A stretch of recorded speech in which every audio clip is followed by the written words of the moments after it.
Abençoou Deus a Noé e a seus filhos e lhes disse: sejam fecundos, multipliquem-se e encham a terra.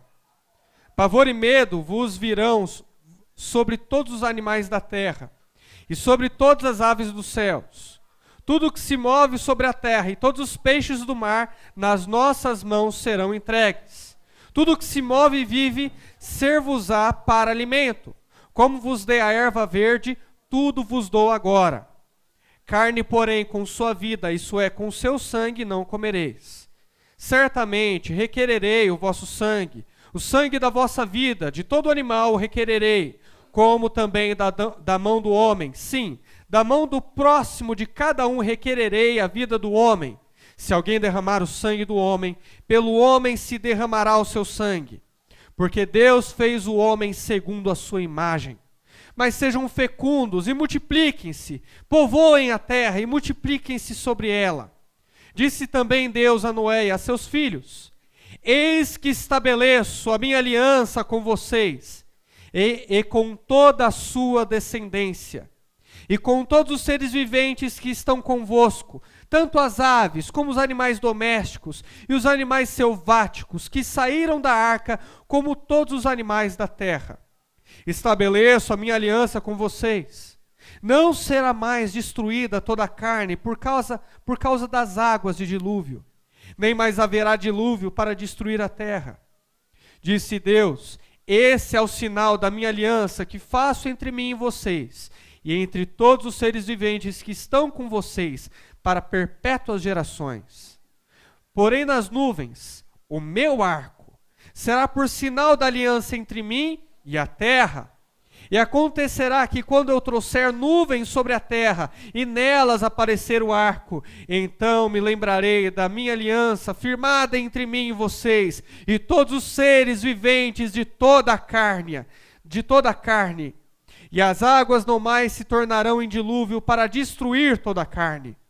O arco estará nas nuvens, vocês o verão, e eu o verei, e me lembrarei da aliança eterna entre Deus e todos os seres viventes de toda a carne que existe sobre a terra. Disse Deus a Noé: esse é o sinal da aliança estabelecida entre mim e toda a carne sobre a terra. Os filhos de Noé que saíram da arca foram Sem, Cã e Jafé. Cã é o pai de Canaã. São eles os 3 filhos de Noé, e deles se povoou toda a terra. Sendo Noé lavrador, passou a plantar uma vinha. Bebendo do vinho, embriagou-se e se colocou pelado dentro de sua tenda. Cã, pai de Canaã, vendo a nudez do seu pai, fez saber fora a todos os seus 2 irmãos.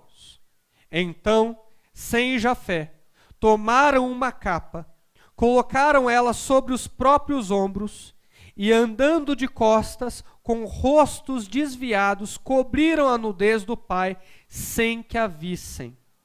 Despertando Noé do seu vinho, soube o que fizera o filho mais moço e disse: maldito seja Canaã, seja servo dos seus irmãos. E ajuntou: e bendito seja o Senhor Deus de Sem, e Canaã lhe seja servo. Engrandeça a Deus a Jafé, e habite ele nas tendas de Sem, e Canaã lhe seja servo. Noé, passando o dilúvio, viveu ainda 350 anos. Todos os dias de Noé foram 950 anos e morreu. Até aí.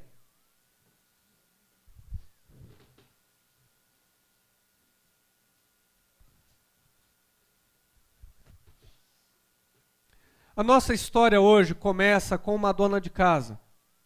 Com uma dona de casa que tinha uma toalha branca sobre a sua mesa de jantar.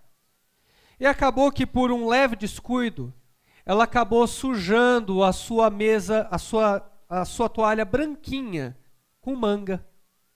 E quem é dona de casa sabe que mancha de manga é difícil de tirar. Ela impregna no tecido de uma forma tão forte que é difícil você conseguir achar algum produto que venha a tirar aquela mancha. Pode até sair, Mas leva tempo, dá trabalho, tem esforço envolvido. E essa dona de casa acabou, irmãos, ficando desesperada, porque foi o seu marido que lhe deu aquela toalha. Ela era de um tecido tão branquinho, bonito.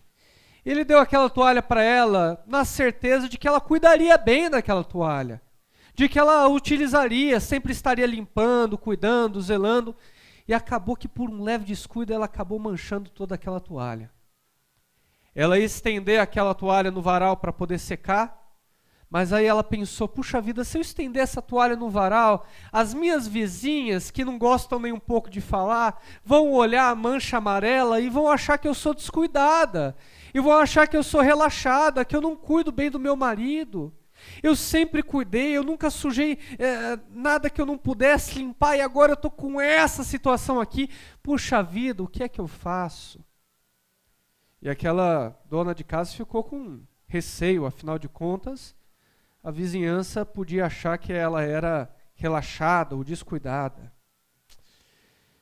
Irmãos, a vida cristã é mais ou menos assim. Existem pessoas íntegras no seu caráter, retas, que andam com Deus, mas acabam se descuidando por um leve momento e manchando a sua vida cristã. Terminam por fazer pessoas caírem ao olhar para o seu descuido, ao olhar para o seu mau testemunho na jornada de fé. Isso é verdade, irmãos, principalmente quando Jesus nos lembra e diz em Mateus 18:6, se alguém fizer tropeçar um desses pequeninos que crê em mim, melhor seria amarrar uma pedra no moinho do pescoço e se afogar nas profundezas do mar. O teu mau testemunho, o teu descuido, o teu pecado pode fazer novos convertidos caírem, pode fazer os irmãos da fé, aqueles que estão na congregação com você, caírem, tropeçarem, deixarem de serem santos, puros, cometerem pecado. Era desses pequeninos que Jesus se referia, dos novos convertidos que estão no meio da igreja, da congregação. Eu acho que você não quer isso, porque você entende que quando Jesus falou, olha, é melhor amarrar uma pedra no pescoço e se lançar nas profundezas do mar, Jesus estava falando sério com respeito a dar um bom testemunho, a ser cuidadoso com a vida cristã que Ele te confiou, a terminar bem a jornada de fé. E Ele falou tão sério que hoje eu quero me dirigir àqueles que acabaram manchando a sua vida espiritual, acabaram maculando a sua jornada de fé. Hoje eu tenho um recado aos que mancham. Amém? E ao olharmos para esse texto, o que nós percebemos aqui? Nós percebemos que o plano de Deus continuou com a família de Noé. Deus deu à família de Noé o governo sobre todas as coisas, o direito de governar os animais, e agora parece que a relação entre os homens e os animais havia mudado. Antes, a relação era uma simples relação de domínio. O homem dava uma ordem e os animais obedeciam. Agora, os animais têm medo do homem. Os animais se afugentam ao menor sinal da presença do homem. Deus estava dizendo a Noé, vocês vão continuar dominando os animais, vocês vão continuar dominando as coisas criadas, mas agora, não por conta do pecado, não vai ser mais uma simples ordem, agora é por medo, agora é por temor que você vai dominá-los. É isso que Deus está dizendo aqui. Porém, o propósito de Deus ainda continuou. Deus chega para ele e diz assim, sejam fecundos, multipliquem-se. E a presença do homem, que é a imagem e semelhança de Deus na criação, mostra que Deus reina, mostra que Deus governa. A presença do ser humano em todo o continente, em todos os lugares da terra, mostra que Deus governa a terra e sua plenitude, porque o homem foi feito à imagem e semelhança de Deus. Era isso que Deus tinha em mente na criação. Fazer um governo representativo através da imagem do homem. E esse governo continuou através da família de Noé, sua descendência. A gente. Agora olha o que ele diz aqui no verso de número 4. Ele dá um recado para o homem. Sejam fecundos, multipliquem-se, encham a terra. Os animais terão medo de vocês. Mas olha o que diz o verso de número 4. O verso 4. Carne, porém, com sua vida, isso é, com o seu sangue, não comereis. Eu não consegui ler esse verso sem me lembrar da minha avó Seir, mãe do meu pai. Ela sempre chegava para mim, ou não sempre chegou, falou uma ou duas vezes, mas me marcou, ela falava assim, olha, não pode comer carne com sangue não, porque Deus proibiu, você tem que olhar lá o Antigo Testamento, não pode comer carne com sangue. Aí tinha o tal do chouriço, né? Que algumas pessoas comiam. Eu lembro que eu era criança e perguntei para a mamãe, o que é chouriço?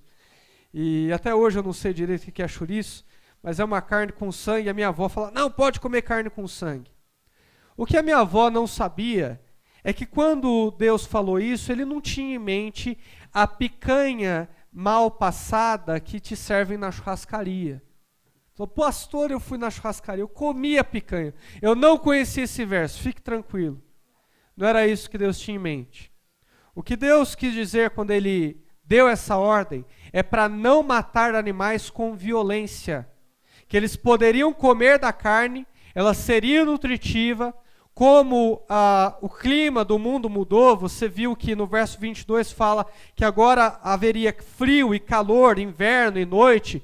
Então parece que o mundo, o seu clima mudou, se transformou. Você tem as regiões polares, de clima abaixo de zero hoje em dia.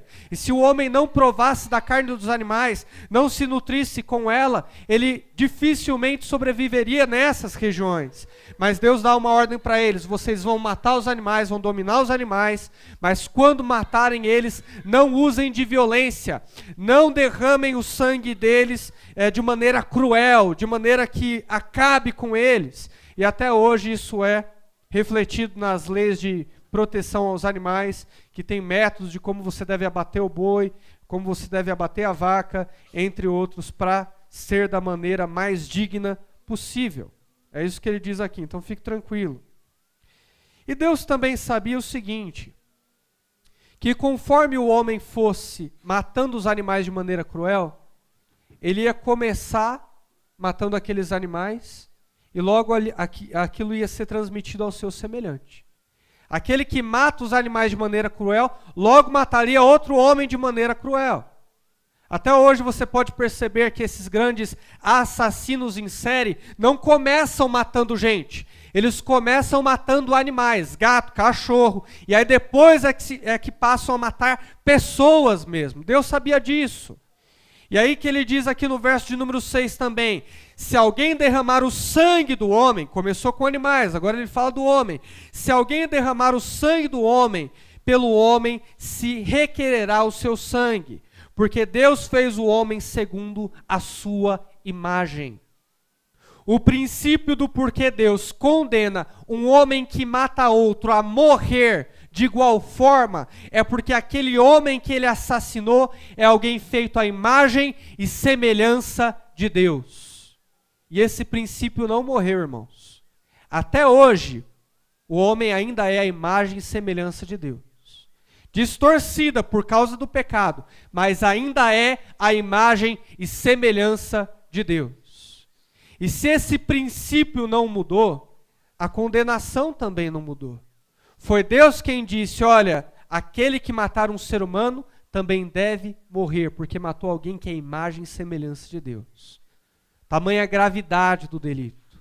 Portanto, toda nação que se preze deveria voltar aos princípios bíblicos. E pela mão do Estado, sim, deveria matar todos aqueles que assassinaram pessoas à imagem e semelhança de Deus. Nós, igreja, como consciência do Estado, deveríamos alertar os nossos governantes, aqueles que fazem as leis, a quebrar esse pacto desumano com a ONU e querer leis mais rígidas para o seu país. Aquele que derramar sangue inocente, sangue dele também deve ser derramado, porque matou alguém que é imagem e semelhança de Deus.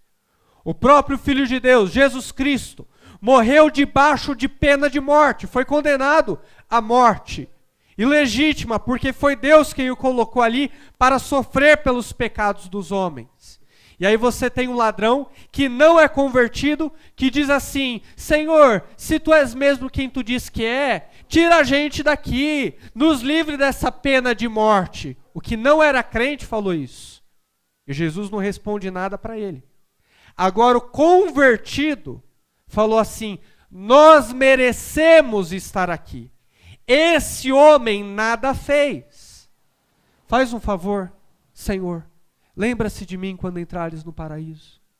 E Jesus vira para aquele homem e não lhe dá uma segunda chance no sentido de libertá-lo daquela condenação.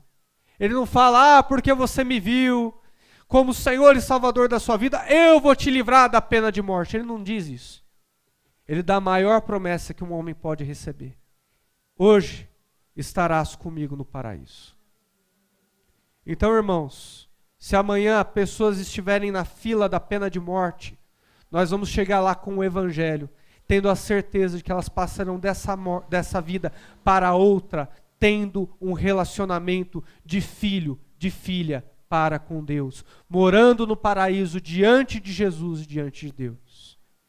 Essa que tem que ser a nossa fé, uma fé que ultrapassa as barreiras humanas, uma fé que não se prende às coisas desse mundo. Não como você se converteu, você vai sair da pena de morte, da linha de morte. Não. Você tem o Evangelho, pode ter certeza que Deus está te esperando do outro lado. Esse tem que ser o nosso discurso. Nós precisamos hoje de um país que volte a aplicar os princípios bíblicos. Se a gente não quer mais viver em uma bagunça, é isso que nós devemos fazer. E como igreja, é isso que nós devemos pregar, se nós queremos ser bíblicos de verdade. Vamos ver o que mais temos aqui. Nós temos então Deus falando sobre uma aliança, uma segunda aliança. A primeira foi com a família de Noé. Multipliquem-se. Ele diz no 8. Diz também Deus a Noé e seus filhos: eis que estabeleço a minha aliança convosco. É uma aliança entre Deus e a família de Noé e com a vossa descendência. Então eles iam dominar os seres viventes, eles iam melhorar a criação de Deus, eles iam exercer governo. E depois Deus fala para Noé sobre uma outra aliança. Uma aliança geral para toda a humanidade. Ele diz assim no 12. Disse Deus: esse é o sinal da minha aliança, que faço entre mim e vocês, entre todos os seres viventes, que estão com vocês para as perpétuas gerações. Eu vou colocar nas nuvens o meu arco, e será por sinal da aliança entre mim e a terra. Vamos no 16. O arco estará nas nuvens, e vocês o verão, e me lembrarei da aliança eterna entre Deus e todos os seres viventes, de toda a carne que há sobre a terra.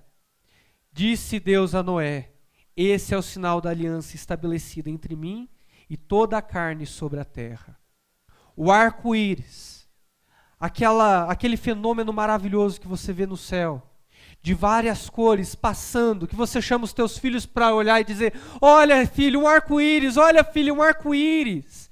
Esse fenômeno é a aliança entre Deus e a humanidade, onde Ele está dizendo: eu não vou destruir mais o mundo com água. Não é maravilhoso, irmãos? Poucas coisas eu conheço que são mais belas que um arco-íris. E ainda assim, o que há de mais belo não é o arco-íris em si, mas o seu significado. Mostra a graça e a misericórdia de Deus com pecadores como nós. Ele decidiu não destruir mais a terra com água. Afinal de contas, também não adiantou. O dilúvio não conseguiu purificar a humanidade. O dilúvio não conseguiu fazer com que a humanidade ficasse melhor, com que ficasse boa. Nós vimos no capítulo anterior que Deus diz: olha, eu não vou mais destruir o mundo com água, porque o homem continua mal, o homem continua perverso. Esse é o motivo. Não é porque Deus conseguiu o resultado, entre aspas, esperado, mas porque aquilo não foi suficiente para lavar a humanidade. A lavagem que funciona é a lavagem da palavra. E quem é a palavra? No início era a palavra, e a palavra estava com Deus, e a palavra era Deus. Ela estava no início com Deus, e todas as coisas foram feitas por intermédio dela. E sem ela, nada do que existe teria sido feito. A palavra é Cristo Jesus, que se revela em nós pelo poder do Espírito Santo de Deus. Amém, irmãos? Agora, o que mais nós temos aqui nesse texto? Nós temos uma grande mancada de Noé. É aqui que nós começamos a nossa mensagem. Nós vemos que, sendo Noé lavrador, passou a plantar uma vinha. Até aí. Vinha é a árvore, ou as árvores que dão a uva, que foram feitas esse suco que nós temos aqui essa noite. E Noé foi lá e plantou uma vinha. A Bíblia não condena ninguém a plantar uma vinha. A Bíblia não condena. Noé foi lá e plantou uma vinha. E aí da vinha ele fez vinho. A Bíblia também não condena nenhum crente a ter vinho, e nem a tomar vinho moderadamente, a Bíblia não condena. Mas aí Noé foi lá, fez tudo isso e se embriagou, e se embebedou, e caiu em pecado, e ficou doidão, ficou chapado. E foi para dentro da sua barraca e começou a tirar roupa, imagino que ele tenha dançado um pouco lá, deitou e dormiu, foi isso que aconteceu. E aí ele cometeu pecado, ao se embriagar e ao ficar pelado. Essas duas coisas parecem andar juntas, não? Bebida com tirar a roupa parece que tem uma conexão aí. Tanto que quando homens ímpios querem tirar a roupa de uma mulher, o que eles fazem? Eles dão bebida para ela ficar solta, ficar alegre, para eles conseguirem aquilo que eles querem. E com Noé parece que não foi diferente. Ele se embebedou, ficou pelado e entrou na sua cabana, na sua barraca. A Bíblia ela não esconde as mancadas dos grandes homens de Deus.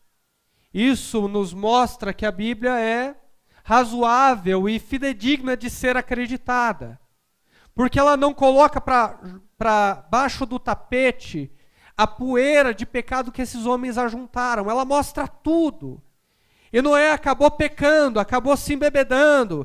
Ele entrou lá na sua cabana e ficou pelado. Nas palavras de um famoso colunista americano, olha o que ele diz. Ele diz assim, ó: o problema do biógrafo, aquele que escreve sobre a vida de alguém, é que ele nunca sabe o suficiente sobre a vida da pessoa. Por mais que ele pesquise, ele nunca sabe o suficiente. O problema do autobiógrafo é que ele sabe demais. Ou seja, aquele que escreve um livro sobre si mesmo e sobre sua história de vida. Ele sabe demais, ele vai esconder os seus podres. Deus, porém, quando escreve a nossa história, sabe tudo sobre todos e relata a verdade para o nosso próprio bem. Ele permite manchas na vida desses grandes heróis da fé, a fim de que não cometamos os mesmos erros. E para você que veio aqui essa noite, está com a cara aí de quem chupou um limão, e que está azedo, pode ficar azedo. Se embebedar é pecado, sim. Cair em sensualidade é pecado, sim. É o que a Bíblia está nos mostrando, ela é perpétua, ela é fiel, ela tem valor eterno. E por mais que os seus amigos te incentivem a ficar chapado, a ficar doidão com bebida, a Bíblia condena, e ponto, e sempre vai condenar. O pecado de Noé se torna algo ainda mais detestável, ainda mais repugnante, quando a gente percebe que Noé ele era pregador da justiça de Deus, que ele padronizava a sua família, que ele era um exemplo de obediência, de alguém que andava na verdade. Noé daquela nova geração, daquela geração que estava ali, era a pessoa com maior responsabilidade, deveria ser a pessoa mais cobrada pela posição em que Deus lhe colocou. Ele não tinha o direito de cair em um pecado como esse. Como você também não precisa cair. Às vezes a gente vai em certas igrejas evangélicas, como eu já pertenci, a uma que me pregava a seguinte coisa: olha, Ivan, tá sabendo do fulano? Não, o que aconteceu com o fulano? Olha só que negócio diabólico. Não, o fulano ele caiu em pecado com a namorada. Falei, eu não sabia disso não. Caiu. Aí você sabe o que você tem que fazer? Falei, não, eu nem sabendo de nada, novo convertido. Falei, não, o que eu tenho que saber? Falei, você tem que ter misericórdia e graça para com ele, porque um dia vai ser você. Aí eu falei, um dia vai ser você. Você vai cair em pecado um dia, e aí a gente vai ter que ter misericórdia e graça com você também, fechou? Aí eu olhei assim, não sabia de nada, novo convertido, né? Fechou, tá bom, né? Tudo bem. Não sabia? Isso não é uma verdade bíblica. É verdade que alguns cristãos e muitos cristãos acabam manchando a sua vida e dando um péssimo testemunho. Mas você tem gente na Bíblia também que não caiu. Teve gente que começou, continuou e terminou muito bem. Essa é uma oração que nós devemos fazer todos os dias. Como eu fui incentivado pelo finado Dr. Shed, o problema não é começar bem, o problema é terminar bem, Ivan. Tem muita gente que começa bem, mas poucos terminam bem. Desde então, desde receber essas palavras desse homem de Deus, essa tem sido a minha oração. Senhor, me ajude a terminar bem. Eu sei que eu comecei bem, Senhor Deus, mas eu quero terminar bem também, eu dependo de Ti. Me coloca no caminho certo. Então não fica com isso atrás da orelha. Não, eu vou cair, eu vou manchar. Não, você não precisa passar por isso. Não precisa. Irmãos, não deixe que criança seja entretenimento, não. A igreja precisa parar de achar que criança é entretenimento. Eu sou pregador, tem que olhar para mim, irmão. Deixa que os pais cuidam, fica tranquilo. A Bíblia não apresenta desculpas para o pecado dos santos, mas menciona-os como advertência para que não façamos o mesmo. Como eu já vi pessoas pregarem ao contrário. Deus nunca permite que seus filhos pequem com sucesso, irmãos. Cada vez que nós pecarmos, Ele vai nos corrigir e nos colocar no caminho certo. É fácil ter a sua credibilidade espiritual manchada. Nós temos alguns exemplos na Escritura mesmo. Abraão manchou sua vida espiritual ao mentir, dizendo que Sara era somente sua irmã. Davi manchou a sua vida ao pecar com a Batseba, esposa do seu valoroso soldado. Você está vivendo em pecado? Você está manchando a sua vida e fazendo outros pecar? Você lembra da advertência que Jesus Cristo deu em Mateus 18? O diabo, irmãos, ele oferece água fresca, mas ele não mostra para você a profundidade do poço. Toma cuidado. O modo como as pessoas reagem ao pecado revela muito sobre o seu caráter. Se você estiver vivendo em pecado, se você está enquadrado aqui, olha o que aconteceu, você percebe a tragédia. 22. Cã, pai de Canaã, vendo a nudez do seu pai, fez saber fora os seus 2 irmãos. Olha o que aconteceu aí, até aí.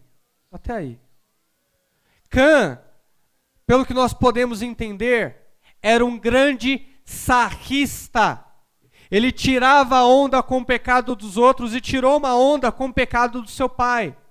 E ele chegou para os seus 2 irmãos de maneira jocosa, o que tudo nos faz sentir pelo texto, e diz assim para os seus irmãos, o nosso pai está lá, pelado, dentro da cabana, ele tomou todos, ele está doidão, não está falando nada com nada, vocês têm que ver. Cã ficou tirando o sarro do seu pai. Cã ficou apontando o pecado do seu pai. O modo como as pessoas reagem ao pecado de outras revela muito a respeito do seu caráter. Ele poderia ter olhado para dentro da barraca, visto o que aconteceu ali, ter se afastado, não falado nada para ninguém e corrigido o seu pai à parte. Era isso que ele poderia ter feito, com muita seriedade. Mas ele resolveu tirar sarro e fazer piadas com o pecado do seu pai. Cã revelou uma fraqueza do seu caráter, algo que poderia aparecer em seus descendentes. Quando uma pessoa peca, qual tem que ser a nossa reação? Quando uma pessoa mancha a sua vida, quando macula a sua alma, nós devemos chegar para ela e corrigi-la em amor. Se arrependa, irmão, se arrependa, irmã, isso é pecado. Você não pode fazer isso, tem graça para você, volte aos caminhos, guarde os princípios do Senhor. Essa deve ser a nossa postura. Caso a pessoa não se corrija, nós devemos chamar um irmão mais espiritual, chegar até ela e dizer, irmão, como você não se arrependeu? Nós 2 estamos aqui e queremos te motivar a ter uma vida santa. Se arrependa, volte a guardar os princípios de Deus, abandone o seu pecado.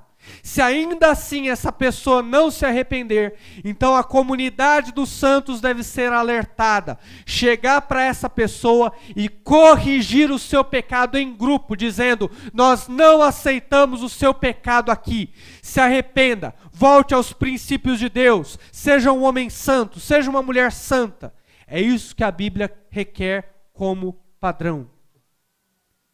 O pecado do meu irmão não é área de lazer para a minha malignidade, para a minha maledicência. O pecado do meu irmão é a minha área de ministério de intercessão pela vida dele. Essa que tem que ser a nossa postura. Se nada disso funcionar, só então tomamos uma posição drástica e tiramos essa pessoa do corpo. Mas Noé, ele sabia muito bem o que estava fazendo, viu, irmãos? Ele sabia que se fermentasse aquelas uvas nos odres, elas produziriam álcool.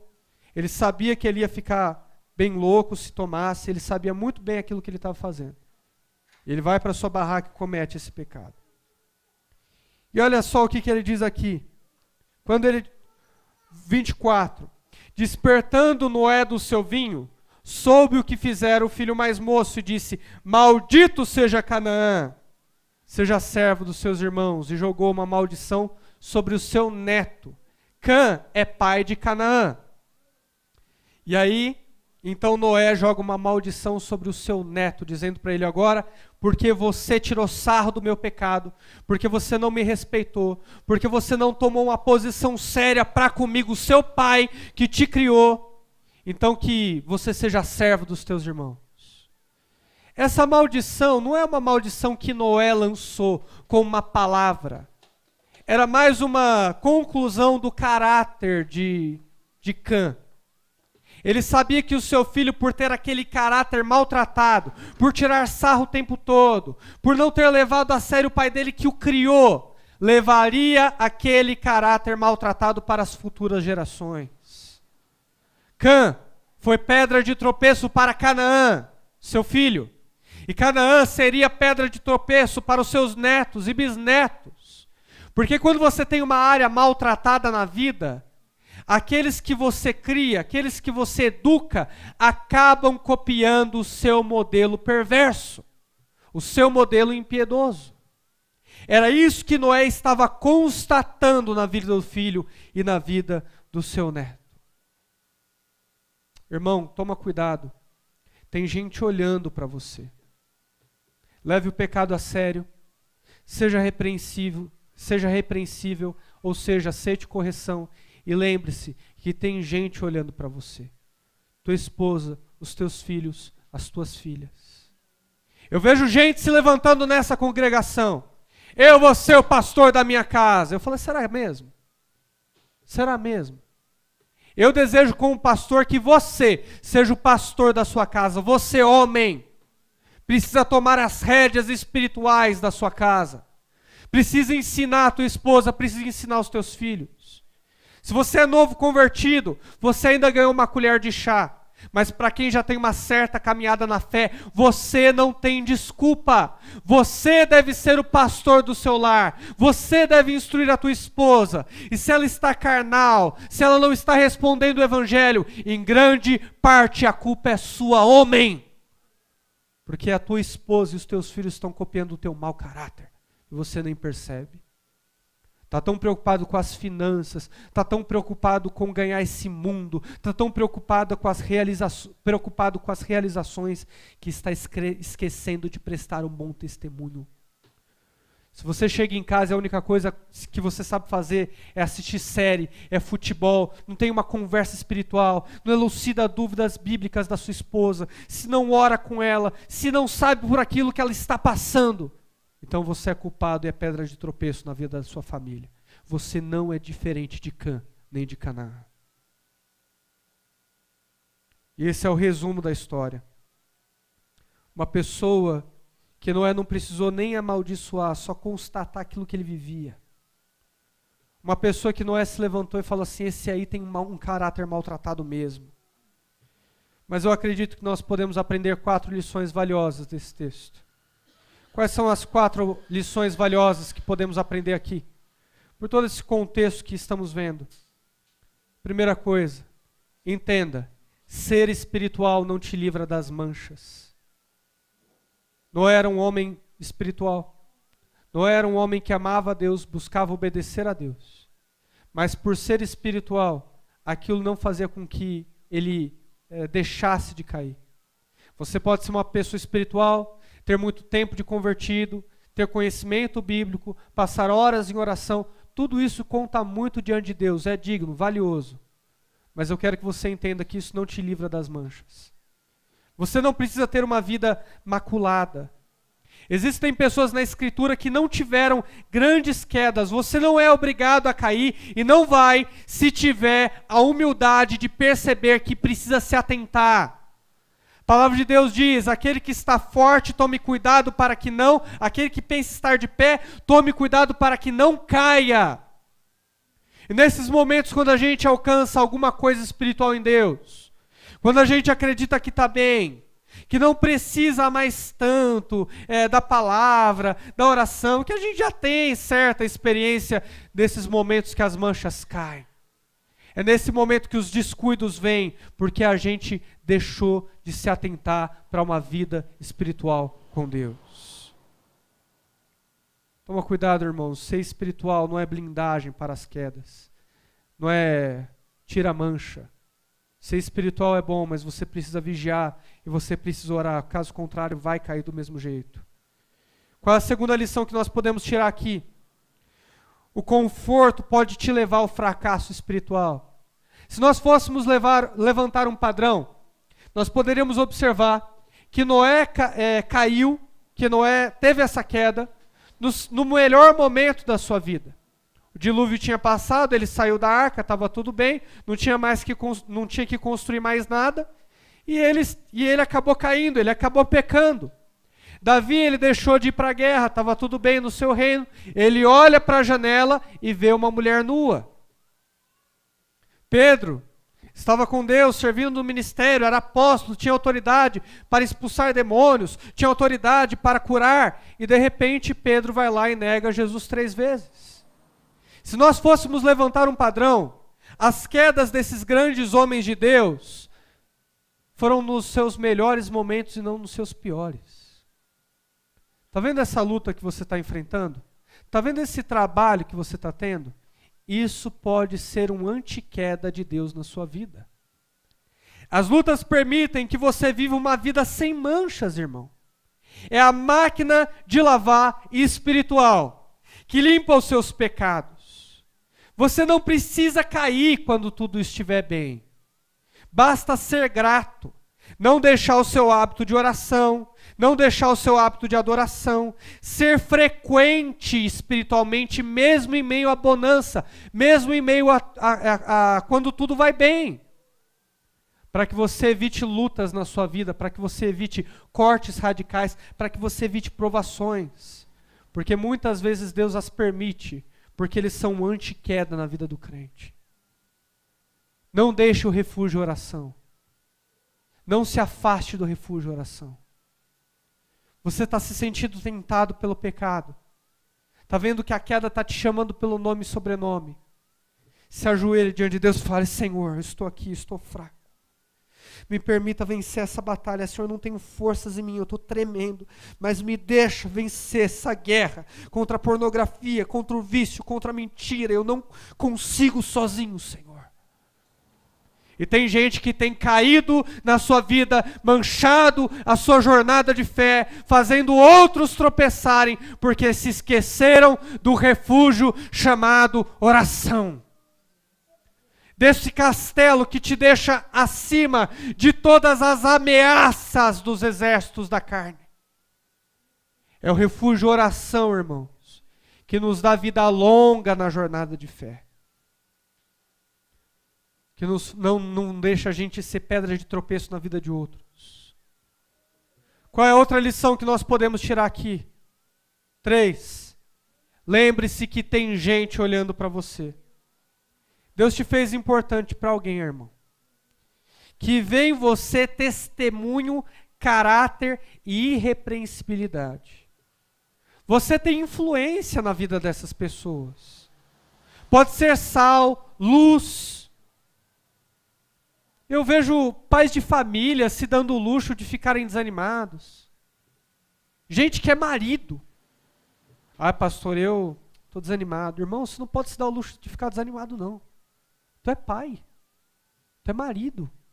A época de ficar desanimado é lá no início da sua conversão, quando você era inconstante. Agora já foi. Tem gente olhando para você. Você tem que se levantar como um homem bíblico que ama as Escrituras, que ama a sua família. Você tem que viver o Evangelho. Não se dê o luxo de ser carnal nem por um segundo. Olha a grande responsabilidade que Deus te confiou. Aqui no meio da congregação mesmo. Vocês que já têm mais tempo de fé, tem gente olhando para você até quando você vai ficar brincando com o pecado. Flertando, achando que não tem nada demais. Indo até o limite, dizendo que sabe qual é, aonde pode pisar, onde não pode pisar. Até quando você vai acreditar nessa bobagem? Tem gente olhando para você, não se esqueça disso. Os filhos de Noé estavam olhando para ele e Noé se esqueceu disso. Mas nós temos um homem que falou em 1 Coríntios 11, verso 1, sejam meus imitadores, como eu sou de Cristo. Nós podemos seguir o exemplo de Paulo, irmãos, que foi imitador de Cristo. Nós podemos imitar o seu exemplo e sermos imitadores também. Eu estou nesse negócio de imitar Cristo, eu não posso me deixar cair, eu não posso ser pedra de tropeço para outros. Os filhos de Noé tinham orgulho dele, tinham respeito, temor. Meu pai obedeceu a Deus, meu pai fez a gente construir esse empreendimento, meu pai nos trouxe seguros até aqui. E quando tudo estava bem, no melhor período, Noé vai lá e cai. Sendo um péssimo testemunho para a vida dos seus filhos.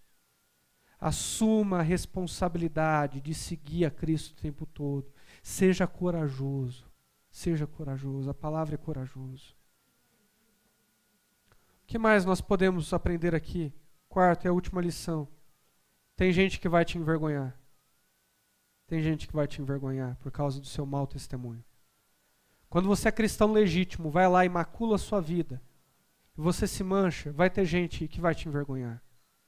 Assim como teve gente pronto a pegar a mulher adúltera e levá-la no meio daquela multidão para ser apedrejada, vai ter gente pronta para te apontar e pronta para te envergonhar. Eu quero acreditar, irmãos, que a cada um cã que pode te envergonhar com a sua vida que está manchada, haverá um Jafé. Haverá um Jafé.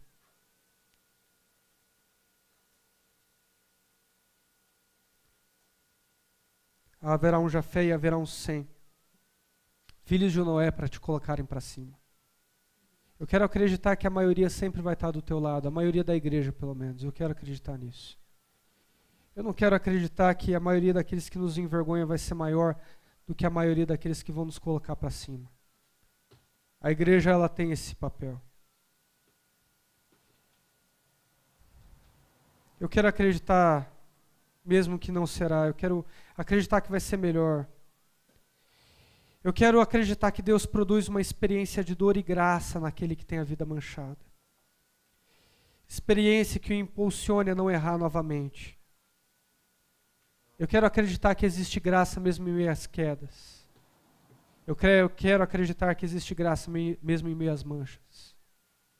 Eu quero acreditar que tem um Jesus ali no meio daquela multidão, e enquanto todos estão esperando para apedrejar alguém que pecou, esse Cristo vem e diz assim: quem está aqui, quem te acuse, ó mulher?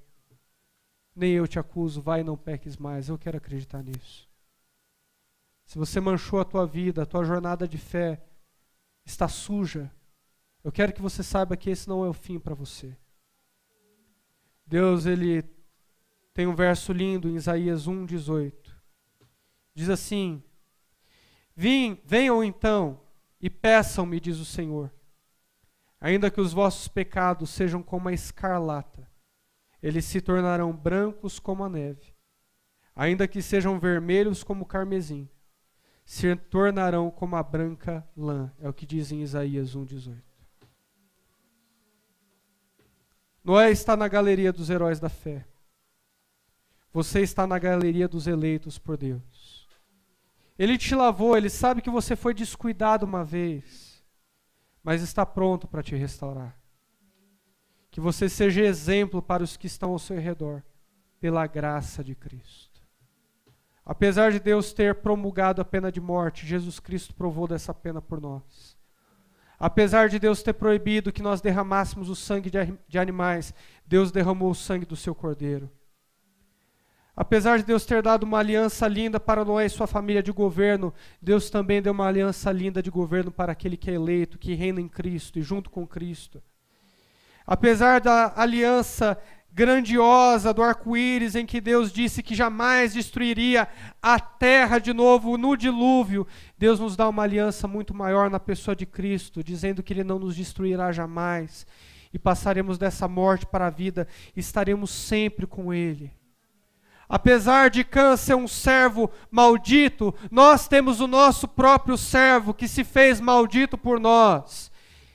E apesar de Cã ter se recusado a encobrir a nudez do seu pai, esse servo que se fez maldito, o nosso Cã, cobriu a nossa nudez, sendo a nossa justiça e nos justificando diante dele.